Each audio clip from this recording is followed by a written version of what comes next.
Okay, 2201. I'm at the very front of the ship, the last room you can be in, and apparently this is a solo cabin, so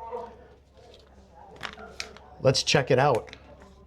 This is interesting. I've never had this happen before, so we'll see what the difference is on a solo room versus a standard room or a balcony room. This is really an interesting room, to say the least. The first thing we'll take a look at, though, is the closet space over here. We'll just kind of start out working our way from the doorway and then around. So yeah, here we go. We got one closet right here that has all your hanger space, as well as spots to potentially put your luggage. There's also a second rack right there. So you do have double hanger space on this one, which is really nice.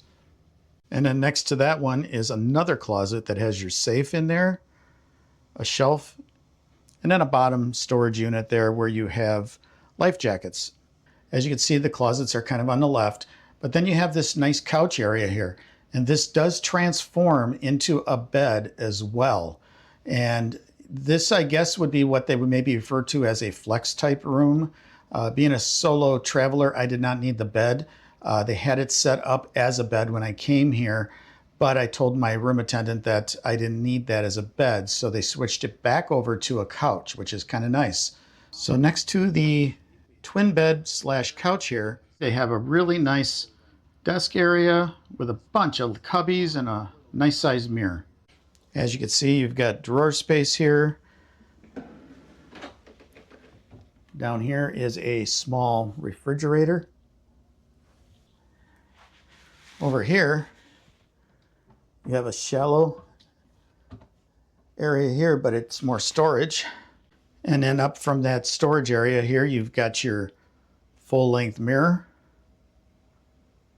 along with some shelving.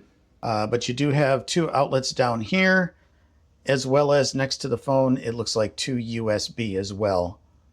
And then from this desk area, this room wraps around to another bed.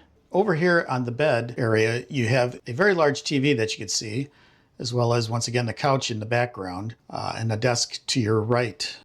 And then looking at it from where the TV is located, you have your bed area here, but as well as that, you have more storage right up in there, hangers, and then there's a nightstand there.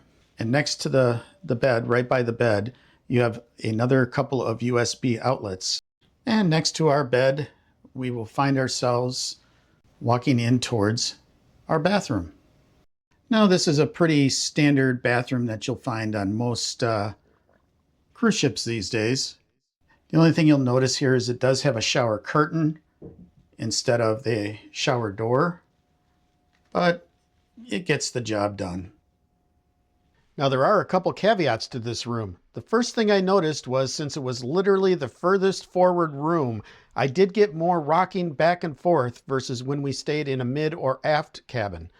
The second one was around 5 in the morning. I did hear loud noises from mechanical parts of the ship.